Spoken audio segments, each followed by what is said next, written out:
Alléluia. Est-ce que quelqu'un croit que la croix est encore efficace aujourd'hui? Est-ce que le sang de Jésus est encore efficace aujourd'hui? Est-ce qu'on peut une dernière fois acclamer le Seigneur au moment où vous prenez place? Alléluia. Alléluia. J'espère que vous allez bien. Bonjour à tous. Donc pour tous ceux qui ne me connaissent pas, donc je suis le pasteur Abednego, je suis le pasteur de l'église Évidence et je suis vraiment très heureux de voir autant de personnes venir être témoins du fait qu'effectivement Jésus fait encore passer de la mort à la vie. Donc vraiment soyez bénis et j'espère que vous avez été, en tout cas je vous accueille vraiment dans la présence de Dieu et surtout à l'église et je suis content vraiment de vous avoir avec nous ce matin. J'aimerais avant de prêcher aussi remercier toute l'équipe, tout le staff des baptêmes. Est-ce qu'on peut juste les remercier pour cela? Pour toute la préparation, pour tout ce que vous avez mis en place. Je suis vraiment fier de vous. Merci beaucoup. Je peux remercier aussi l'équipe de louanges, s'il vous plaît, de nous avoir conduits. On peut aussi applaudir les baptisés de ce matin.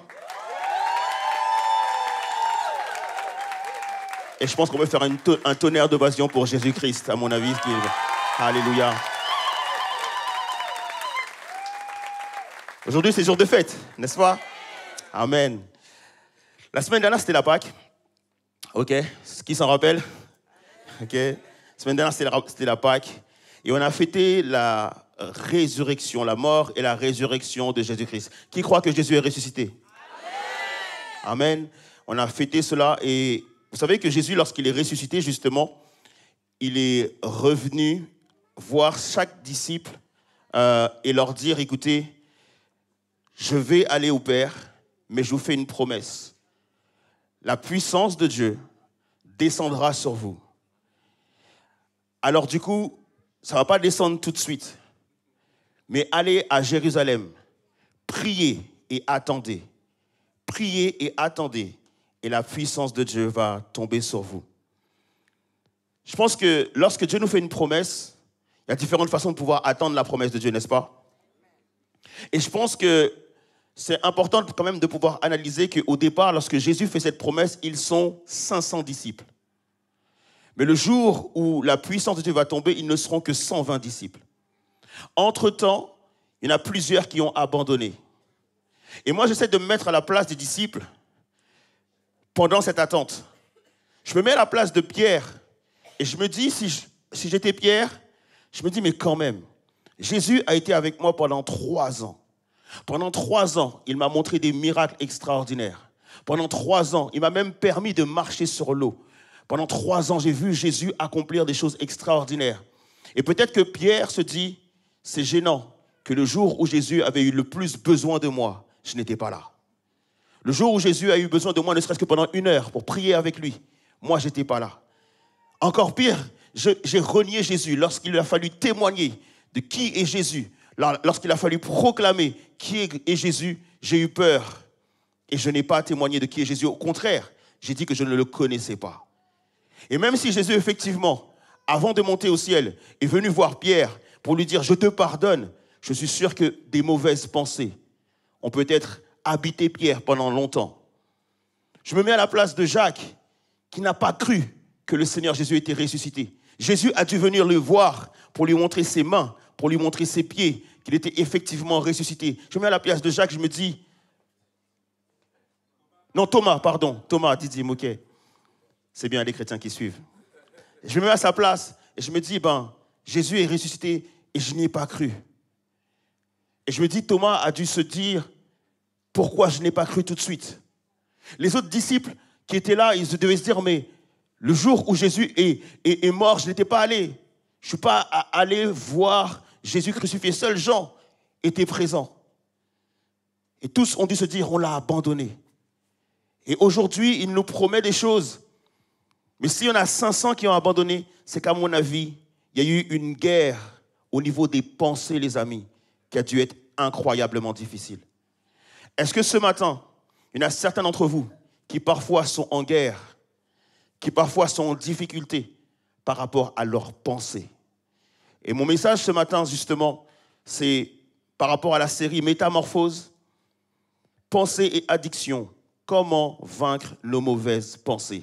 Amen. Je veux dire à ton voisin, je veux vaincre mes mauvaises pensées. On est dans la série Métamorphose 50 jours pour pouvoir changer de vie. Et on est content parce que ce matin, on célèbre le changement de vie de 6 personnes. Si je prêche là, en fait, c'est parce que je crois que c'est possible de changer de vie. Je crois que c'est possible de devenir meilleur. Je crois que c'est possible de vaincre mes mauvaises pensées. Sinon, je ne prêche pas. Mais comme je prêche Jésus-Christ qui change les cœurs, je prêche Jésus-Christ qui change les pensées, je crois de tout mon cœur que c'est possible que les mauvaises pensées puissent changer. Amen. Donc, je vais vous parler d'une première personne dans Lamentation 3, le verset 19 à 26.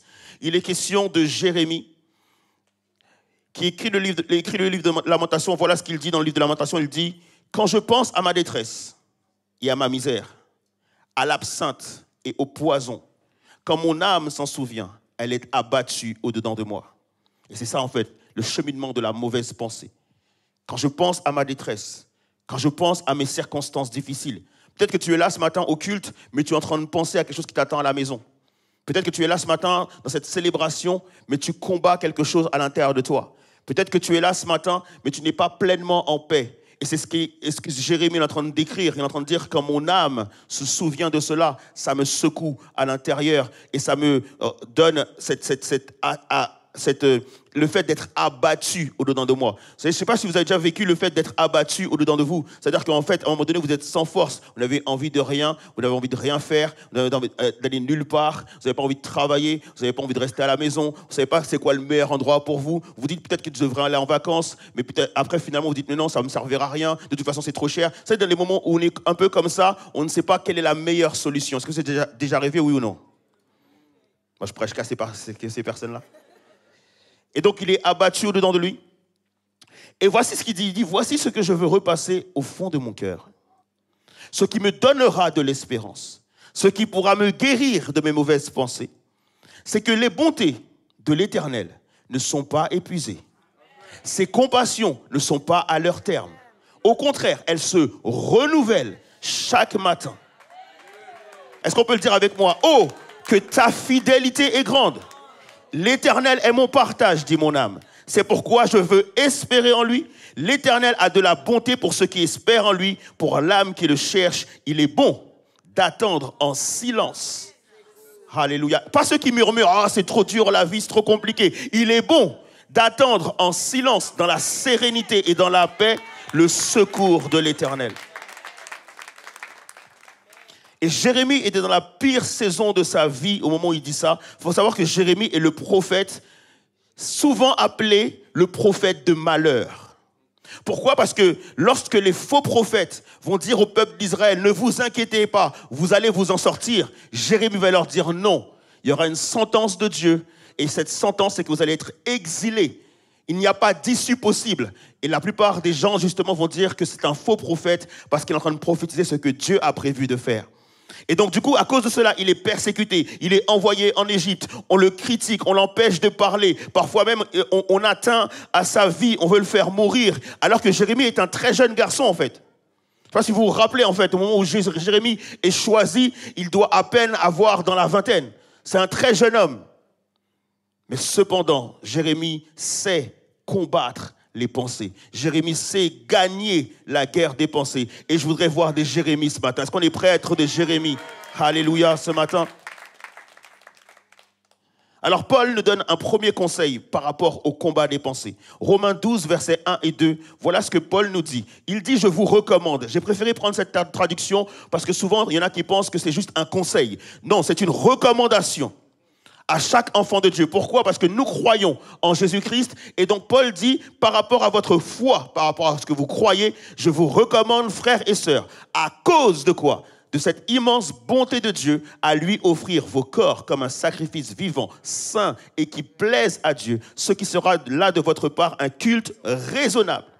Et après il dit: ne prenez pas comme modèle, ou ne vous conformez pas, ne prenez pas comme modèle le monde actuel, dans le sens où en fait le monde actuel est prisonnier de leurs pensées. Le monde actuel est prisonnier d'un système. Le monde actuel est prisonnier de leur stress, de leur dépression et de tant de choses comme ça. Mais il dit au contraire, soyez transformés, métamorphosés par le renouvellement de votre intelligence ou de vos pensées pour pouvoir discerner la volonté de Dieu, ce qui est bon, ce qui lui plaît et ce qui est parfait. Mes amis, les pensées Il faut que tu puisses considérer que c'est le plus grand combat de toute ta vie. Il n'y a pas de plus grand combat que le combat des pensées. Parce que ce que pense un homme, c'est ce qu'il est. Ce que pense une femme, c'est ce qu'il est. Tu auras beau donner des conseils à un ami, à une amie, mais si la personne pense des mauvaises choses, si la personne a de mauvaises pensées, il agira en fonction de ses mauvaises pensées. C'est pour ça que c'est très important de comprendre que l'être humain est le fruit, le résultat de ses pensées. Tes pensées, c'est la plus grande bataille, parce que tes pensées sont soit la source de ta force ou la source de ta faiblesse. Il est important que nous puissions considérer cela et que nous comprenions que c'est une bataille très importante. Et c'est une bataille que nous devons gagner. Nous ne pouvons pas nous modeler par rapport au monde actuel. Nous ne pouvons pas faire comme tout le monde. Même si on peut avoir peur par rapport à nos retraites, on ne peut pas faire comme tout le monde par rapport à ça. Même si on peut avoir peur par rapport à nos finances, mais on ne peut pas en fait être comme tout le monde par rapport à ça. Nous devons être renouvelés dans nos pensées. Dis à ton voisin, c'est la bataille la plus importante de toute ta vie. C'est un combat que lorsque je gagne ce combat, j'avance. Mais lorsque je perds ce combat, je recule. Et ni le yoga, ni la conformité en quoi que ce soit, ni le fait de s'enchaîner chez soi, ni le fait d'être motivé, ni le sport, ni aucune de ces choses ne pourront me faire gagner ma bataille par rapport à mes pensées. La Bible dit qu'une seule chose peut me permettre de vaincre ma bataille avec mes pensées, c'est que l'Esprit de Dieu renouvelle mes pensées et change ma vie. C'est pour ça qu'on est conscient qu'il nous faut être métamorphosé. Métamorphosé, la plus belle image de la métamorphose, c'est l'image du papillon. Lorsque tu vois un papillon, si tu n'étais pas au courant que c'était une chenille avant, tu ne croirais pas que c'était une chenille. Et moi, limite, franchement, si j'étais un papillon, je serais limite vexé qu'on puisse me dire que j'étais une chenille. En fait, il n'y a aucune ressemblance entre un papillon et une chenille. Et lorsque tu vois un papillon par rapport à une chenille, tu vois que le papillon a de nouvelles capacités, a de nouvelles possibilités, a une nouvelle vision, a une nouvelle manière de vivre, de faire et de concevoir les choses. Et donc, de la même manière, lorsque nous sommes métamorphosés, on va découvrir de nouvelles capacités. On va pouvoir voir plus grand, on va pouvoir voir plus loin, on va ne plus être dépendant, on sera libre et on aura de nouvelles perspectives et on va pouvoir effectivement avoir une nouvelle espérance. Et c'est cette métamorphose dont il est question. Premièrement, j'aimerais te dire ce matin, peu importe si tu connais Jésus, peu importe si tu ne le connais pas, mais j'ai envie de te dire ce que Dieu veut pour chacun d'entre nous. Dieu veut, Philippiens 4, versets 6, 7. Voilà ce que Dieu veut. Ne vous inquiétez de rien. Est-ce qu'il y a quelqu'un qui est inquiet ce matin? Dieu te dit ce que je veux pour toi, c'est que tu ne sois pas inquiet. Ne vous inquiétez de rien, mais en toutes circonstances. Demande à Dieu. C'est-à-dire que je veux que tu puisses savoir que je suis le Dieu qui pourvoit. Je suis le Dieu qui bénit. Je suis le Dieu qui donne des réponses. Peu importe la question que tu te poses ce matin, la réponse se trouve en Dieu. Et donc Dieu te parle ce matin et te dit, voilà, même si tu me connais ou même si tu ne me connais pas, ce que je veux pour toi, c'est que tu sois en paix, c'est que tu ne t'inquiètes pas. Et si jamais tu as quelconque souci, viens me voir et demande-moi. À partir de là, il est dit, et la paix de Dieu, qui dépasse ou qui surpasse tout ce que l'on peut imaginer, qui surpasse ou qui dépasse toute forme d'intelligence, gardera vos cœurs et vos pensées en communion avec Jésus-Christ. Le terme garder ici signifie forteresse, signifie mur, signifie que Dieu va ériger un mur autour de tes pensées afin de les protéger et de les maintenir dans la paix. En sorte que peu importe les circonstances, parce qu'une personne qui est en paix, c'est pas une personne qui est en paix parce qu'il y a la paix. Non, c'est une personne qui est en paix même quand il y a la guerre. C'est une personne qui est en paix même lorsqu'il y a des problèmes financiers. C'est une personne qui est en paix lorsque tout le monde s'inquiète. Cette personne-là, elle est en paix. Pourquoi? Parce que Dieu a érigé un mur spirituel, un mur surnaturel autour de cette personne qui lui permet de pouvoir être en paix, peu importe les circonstances. Si tu médites la parole, et que tu pratiques cette parole. Parce que c'est ce qui est dit dans la parole. Il dit, sanctifie-les par ta vérité. Ta parole est la vérité. Ou il est dit encore, ta parole les rendra libres. Et donc, si tu médites la parole de Dieu, si tu pratiques la parole de Dieu, tu découvriras en elle ce qui est bon, ce qui est agréable à Dieu, et tes pensées seront renouvelées. Et tu arriveras à dresser cette muraille spirituelle autour de toi qui te mettra dans la paix par rapport à tes pensées. Amen. Qu'est-ce qu'une pensée, les amis? Premièrement, pourquoi je te dis que c'est le combat le plus important de toute ta vie? C'est parce qu'il est impossible de ne pas penser. T'as déjà essayé? Juste impossible de ne pas penser. En fait, les pensées viennent comme ça. OK? Et c'est impossible de les bloquer, c'est impossible de les arrêter. Les pensées viennent juste comme ça. Pendant que je te parle, je pense en fait. Et pendant que tu m'écoutes, tu penses. On pense tous. Et c'est quelque chose de tout à fait normal finalement de penser. Cependant, il existe des pensées positives. Mais il existe surtout dans le monde dans lequel on vit à cause du péché, des pensées négatives, des pensées polluantes, des pensées toxiques. Par exemple, je prends le cas de l'anxiété. L'anxiété, en fait, c'est toutes les pensées par rapport à l'avenir. La peur du lendemain, la peur de ce qui pourrait arriver, la peur par rapport à l'avenir. Mais il existe aussi des pensées qui sont liées au passé. Parce que justement, tu as peut-être subi un traumatisme, tu as peut-être vu une scène, tu as peut-être assisté à une parole où tu as été victime de quelque chose et cela conduit en fait à ce que tu aies des pensées négatives, des pensées qui te bloquent parfois dans le passé. Et le problème des pensées, c'est qu'elles sont intrusives, elles sont parfois obsédantes. Et du coup, effectivement, tu ne sais pas toujours comment faire pour pouvoir t'échapper, pour pouvoir être libéré par ces mauvaises pensées.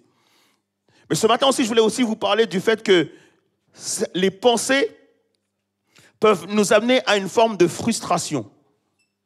Et ça peut aller plus loin lorsque tu es frustré et que tu ne sais pas comment en fait te libérer de la frustration. Tu te rendras compte que parfois, ça amène jusqu'à une addiction. Dans le sens que tout le monde cherche à se libérer d'une frustration. On est d'accord avec ça ou pas? C'est très difficile d'accepter la frustration. Et pour te libérer parfois d'une frustration, eh ben, tu vas tomber dans une addiction aux jeux vidéo, à l'alcool, à la pornographie, etc., pour te libérer effectivement d'une addiction. Toutes les pensées n'amènent pas aux addictions, mais cependant, on se rend compte que, effectivement, parfois la finalité, c'est de tomber dans une addiction. Et c'est pour ça que c'est important de combattre nos pensées. Parce que le problème, c'est que le cycle se répète après. Parce que lorsque tu as des pensées négatives et que tu tombes en même temps plus parfois dans une addiction, ta vie, elle est comme bloquée à un endroit. Ta vie, elle est comme bloquée. Tu te trouves à un moment donné dépendant des choses et tu n'arrives vraiment pas à avancer. Est-ce qu'il y a des gens qui ressentent parfois le fait comme s'il y avait des barrières autour de toi? Tu dis, je veux réussir dans la vie, je veux travailler, je veux trouver un bon poste, je veux faire ceci, je veux pouvoir me marier, je veux pouvoir réussir dans mon mariage, je veux pouvoir bien élever mes enfants. Mais tu as le sentiment qu'il y a une barrière autour de toi. Et même si tu essaies de faire les bonnes choses, mais il y a toujours de mauvaises choses qui viennent comme dans ta vie. Et c'est pour ça que c'est super important de pouvoir faire tomber les barrières, les murailles de nos pensées. Est-ce qu'on est d'accord avec ça ou pas? Alors, quelles sont les solutions par rapport à ça? La solution que propose l'apôtre Paul, c'est d'abord d'avoir la pensée de la croix. 1 Corinthiens 1, versets 1 à 2. Voilà ce que dit Paul. Et j'aime bien comment il commence ça, il dit « pour ma part ». En gros, soit tu fais comme moi, soit tu te débrouilles. Pour ma part, mes frères, lorsque je suis venu chez vous, ce n'est pas avec une supériorité de langage ou de sagesse, que je suis venu vous annoncer le mystère de Dieu. En d'autres termes, je n'ai pas eu besoin d'habiller le mystère de Dieu. Je n'ai pas eu besoin d'être extrêmement éloquent par rapport au mystère de Dieu. Je n'ai pas eu besoin d'avoir les plus belles paroles par rapport au mystère de Dieu. Car j'ai jugé bon, parmi vous, de ne rien savoir d'autre que Jésus-Christ crucifié. J'aimerais parler à tous les chrétiens ce matin qui essaient de trouver quelque chose de plus que la croix. Tu ne pourras jamais trouver quelque chose de plus que la croix pour gagner tous tes combats. Jésus veut te faire comprendre ce matin que le plus grand combat de sa vie, il l'a remporté à la croix. Et c'est à la croix qu'il a remporté aussi ton combat. Ce n'est pas en ayant des richesses, ce n'est pas en ayant des biens, ce n'est pas en ayant des choses matérielles, ce n'est pas en ayant de l'intelligence, ce n'est pas en ayant des capacités, ce n'est pas en ayant des moyens que tu vas pouvoir vaincre le combat de tes pensées. C'est de comprendre en fait que la croix est la source de la victoire par rapport à tes pensées. Est-ce qu'on est d'accord avec ça ou pas? La croix, les amis, est juste une puissance dans le combat par rapport aux pensées. Les disciples, comme je vous l'ai dit en introduction, étaient sûrement en train de se faire pas mal de reproches. Ils étaient sûrement en train de se dire, on aurait dû être avec lui, on aurait dû être présent, on aurait dû faire autrement, on aurait dû vivre ça autrement. Jésus avait trop fait, Jésus avait trop prouvé, on n'aurait pas dû faire comme ci, on n'aurait pas dû faire comme ça. On est indigne, on n'a pas le droit d'être ici, on devrait sortir. Et effectivement, certains d'entre eux sont partis à cause de la guerre des pensées. Mais ceux qui sont restés ont dû se dire, il est mort et il est ressuscité, les amis. Il est mort et il est ressuscité. Même si c'est vrai qu'il a ressuscité Lazare, même si c'est vrai qu'il avait transformé l'eau en vin, même si c'est vrai qu'il a marché sur l'eau, mais il a accompli le plus grand des miracles, c'est que lui-même, il est mort et 3 jours après, il est ressuscité. Cette mort et cette résurrection est bien plus grande que tous les autres miracles qu'il ait pu accomplir. Parce que les autres miracles qu'il a pu accomplir, c'était pour une personne, c'était peut-être pour 2 personnes, peut-être pour une foule, mais pour l'humanité, il a accompli le plus grand des miracles pour tous les hommes qui ont vécu avant nous, pour tous les hommes qui vivent avec nous et pour tous les êtres humains qui vivront après nous. Jésus-Christ a accompli le plus grand miracle. Il a donné sa vie, il est mort à la croix, il est resté 3 jours dans le tombeau, mais le 3e jour, il est ressuscité. Et ce miracle, en fait, il te dit que chaque jour, si j'ai pu le faire une fois dans la vie de quelques-uns, je peux le refaire dans la vie de quiconque. Et s'il y a 6 personnes ce matin qui ont donné leur vie à Jésus-Christ, c'est parce que la croix est en 2023 encore efficace et le sang de Jésus-Christ est encore capable de changer des vies.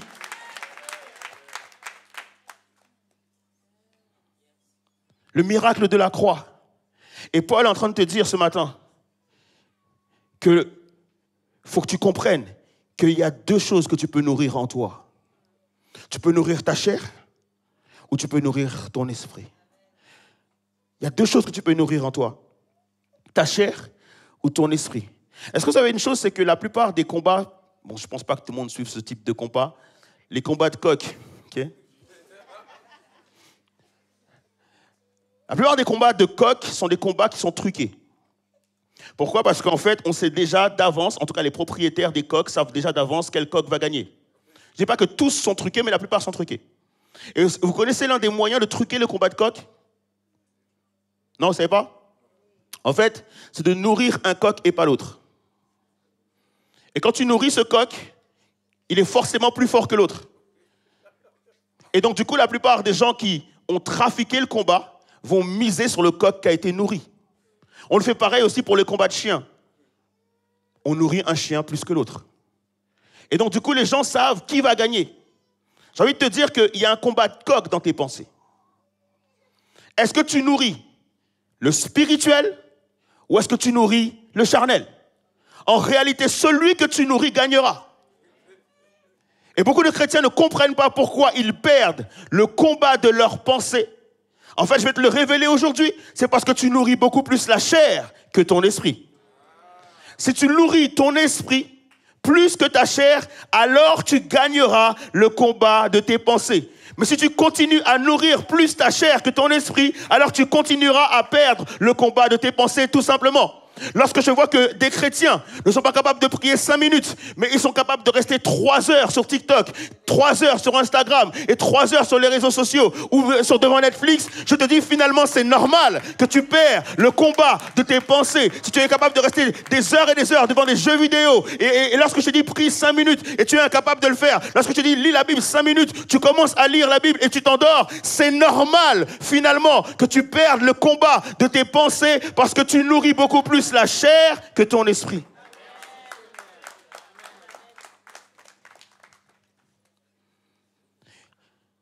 C'est d'ailleurs d'autant plus grave que lorsque tu nourris plus la chair que ton esprit, tu es sujet à la colère, tu es sujet aux critiques, tu es sujet au mépris. Et il y a beaucoup de chrétiens qui nourrissent leur esprit uniquement le dimanche. Mais ça ne dure que 5 minutes après le culte, parce que juste après que le culte était terminé, ça commence à critiquer, ça commence à parler mal, ça commence à faire toute autre chose. Et ils ont déjà perdu la seule petite semence de la semaine, les amis. Je vous invite à comprendre que c'est le combat le plus compliqué de toute votre vie et que vous puissiez commencer à beaucoup plus nourrir votre esprit que votre chair. Est-ce qu'on est d'accord avec ça ou pas? Dernier conseil de l'apôtre Paul. Paul parle littéralement de déboulonner. Paul parle littéralement de briser. Paul parle littéralement d'écraser nos mauvaises pensées. D'autres termes, Paul te dit, ne joue pas avec ça. Ne rigole pas avec ça. La Bible dit, protège ton cœur plus que toute autre chose, car de là découle toute ta vie en fait. Ta vie ici-bas et ta vie dans l'éternité. Tu as intérêt à gagner le combat de tes pensées, parce que ta vie en dépend. C'est le plus grand combat de toute ta vie. Ne néglige pas ça, ne méprise pas ça, mais lève-toi et commence à combattre en fait. Voilà ce qui est dit en 2 Corinthiens 10, versets 3 et 5. En effet, si c'est bien dans la chair que nous vivons, je redis avec toi, en effet, si c'est bien dans la chair que nous vivons, ce n'est pas selon la chair que nous combattons. Je te le redis parce que tu n'as pas dit amen. Si c'est bien dans la chair que je vis, ce n'est pas dans la chair que je combats. Et voilà du coup comment je combats et voilà comment je gagne mes batailles. Car les armes avec lesquelles nous combattons ne sont pas celles de la chair. Cependant, elles ont le pouvoir du fait de Dieu de démolir les forteresses. Nous démolissons les raisonnements et toute hauteur qui se lève ou qui s'élève contre la connaissance de Dieu, et nous nous emparons de toute pensée pour l'emmener ou pour le conduire. Lorsqu'on parle d'emmener quelque chose ou de conduire quelque chose, c'est qu'on l'a attaché, c'est qu'on l'a pris la victoire dessus et qu'on l'a attaché et qu'on l'amène où ça? Captif à l'obéissance du Christ. Comment je peux déboulonner mes pensées? C'est que si j'ai une pensée de colère, je dois prendre cette pensée, je dois l'attacher, je dois la menotter et lui dire, je t'emmène vers Jésus-Christ. En d'autres termes, je vais te comparer à la vérité de Jésus-Christ et on verra quelle vérité va te tenir debout après cette comparaison. C'est ça en fait. Attache tes pensées et amène-les jusqu'à Jésus-Christ et dis à Jésus, voilà cette pensée que je t'amène. Est-ce qu'elle est vraie ou est-ce qu'elle n'est pas vraie? Dis-moi ce qui est vrai, qu'est-ce qui est agréable, qu'est-ce qui est bon et qu'est-ce qui est parfait. Et alors, je rejetterai cette pensée si elle n'est pas bonne. En d'autres termes, Jésus dit de prendre part aujourd'hui à ta sanctification. Prends part aujourd'hui à ta sanctification. C'est-à-dire, comme le dit Paul, viens offrir ton corps, viens offrir ton âme, viens offrir ton esprit, afin que Jésus-Christ puisse te sanctifier. Afin que l'Esprit de Dieu puisse renverser les forteresses. Il s'agit, les amis, de combat spirituel. Il s'agit, les amis, de gagner ça dans la prière. Il s'agit de gagner dans la foi. Je terminerai avec ça. Pendant que je préparais le message, alors vous savez très bien que j'aime beaucoup le développement personnel. J'aime beaucoup regarder les vidéos de psychologues, les vidéos de philosophes, etc. Et j'en ai regardé plein. Et la plupart des vidéos, justement, de philosophes ou de développement spirituel essaient de nous faire gagner la guerre des pensées par la volonté. Par la volonté. Ou par le fait de remplacer certaines habitudes par d'autres. Ou par le fait d'essayer de méditer des choses comme la méthode Coué. Mais toutes ces choses ne fonctionnent pas. Jésus te dit ce matin, lorsque c'est simplement la volonté qui se bat, il y a comme une guerre d'habitude ou comme tu es lié à tes pensées. Et Jésus ne veut pas que tu sois lié à tes pensées. Il veut que ce soit toi qui puisses lier tes pensées et que tu puisses les lui amener. Ce que Jésus veut pour toi, c'est que tu gagnes la guerre de tes pensées. Ce matin, j'ai envie de te dire que le Saint-Esprit renverse les forteresses. Et si tu es là ce matin, pendant que tu fermes les yeux, que tu sois chrétien ou pas, je sais que tu as des combats dans tes pensées. Et je suis en train de te dire que seul Jésus peut te libérer, peut te délivrer des combats dans les pensées. Seul Jésus peut t'apporter la paix. Un des noms de Jésus-Christ, c'est qu'il est le prince de la paix. C'est-à-dire qu'il n'amène pas une paix simple, il amène une paix éternelle, il amène une paix durable, il amène une paix qui te délivre et qui te libère. Si ce matin, tu es présent dans cette salle et tu te dis, j'ai des combats, j'ai des luttes par rapport à mes pensées, je vais te demander de faire juste un geste de foi. Et peu importe si tu es chrétien ou non, Jésus est mort à la croix pour le salut de toutes les âmes. Jésus est mort à la croix pour libérer toutes les personnes. Et ce matin, ça peut être le jour de ta liberté, ça peut être le jour de ta délivrance. Et j'ai à cœur de prier pour toi, j'ai à cœur de prier avec toi pour que Jésus-Christ te délivre et te fasse gagner ta bataille par rapport à tes pensées. Si tu es là ce matin, je te demande juste de lever la main et on va prier ensemble, les amis. Ce geste que tu fais de lever la main, c'est de dire, Seigneur, je viens offrir mes pensées. Seigneur, je viens offrir mes mauvaises pensées. Seigneur, je viens offrir mes pensées de colère. Je viens offrir mes pensées de jalousie. Je viens offrir mes pensées de peur. Je viens offrir mes pensées de doute. Je viens offrir mes pensées, Seigneur, de comparaison. Je viens offrir mes pensées de manque d'estime. Seigneur, je viens offrir toutes ces mauvaises pensées qui m'empêchent de réussir. Je viens les offrir devant toi. Aide-moi maintenant à les menotter. Aide-moi maintenant à les menotter. Seigneur, tu vois mon addiction par rapport aux jeux vidéo. Aide-moi à menotter cette addiction. Tu vois, Seigneur, mon addiction, peut-être par rapport à la pornographie. Aide-moi à menotter cette addiction. Je ne veux pas rester, Seigneur Dieu, insensible à ta parole ce matin, parce que tu me dis que tu es celui qui me libère, tu es celui qui me délivre, tu es celui qui me console et tu es celui qui m'amène la paix, Seigneur Dieu. Alors que toutes les mains sont levées maintenant ce matin, Seigneur Jésus, roi des rois, je remets toutes les personnes, Père éternel, qui devant toi, Seigneur Dieu, ont levé la main, Seigneur Jésus, pour te dire qu'effectivement, il y a un combat qui est dur à mener, c'est le combat des pensées. Mais nous croyons, Seigneur Jésus, que toi, tu as remporté la victoire sur les pensées. Toi aussi, tu as été abandonné. Toi aussi, on t'a craché dessus. Toi aussi, on t'a méprisé, Seigneur Dieu. Effectivement, tu aurais pu tomber dans une bataille ou dans une guerre contre les pensées, Seigneur Dieu. Mais tu as résisté jusqu'au bout.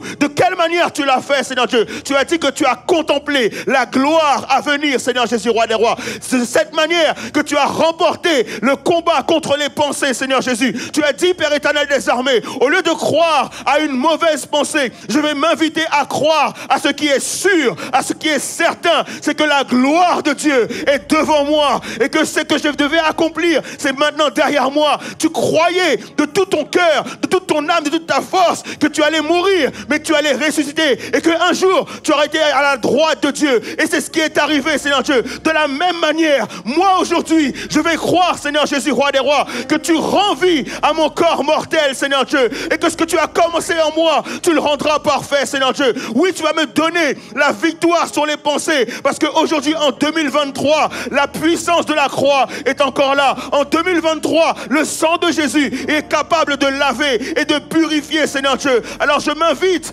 à combattre, Seigneur Dieu, avec toi, Seigneur Jésus, par la foi que tu es capable de changer et de transformer tout ça, Père éternel. Alors je te remercie, Papa, pour tout ce que tu fais dans nos vies, Seigneur Jésus. Et tu vois toutes les personnes qui ce matin peut-être ne te connaissent pas. Seigneur, tu es capable de te montrer à n'importe qui. Tu es capable de changer la vie de n'importe qui. Parce que je crois ce matin, tu vas permettre à des personnes de passer des ténèbres à ton admirable lumière. Alors ce matin, je veux te donner toute la gloire qui te revient pour qui tu es et ce que tu fais. Et merci Seigneur pour la victoire dans le combat de nos pensées. En Jésus-Christ, nous te prions. À toi seul soit la gloire. Alléluia. Si tu veux acclamer Jésus, tu peux l'acclamer véritablement. Si tu veux acclamer Jésus, tu peux même te mettre debout et acclamer Jésus ce matin. Alléluia.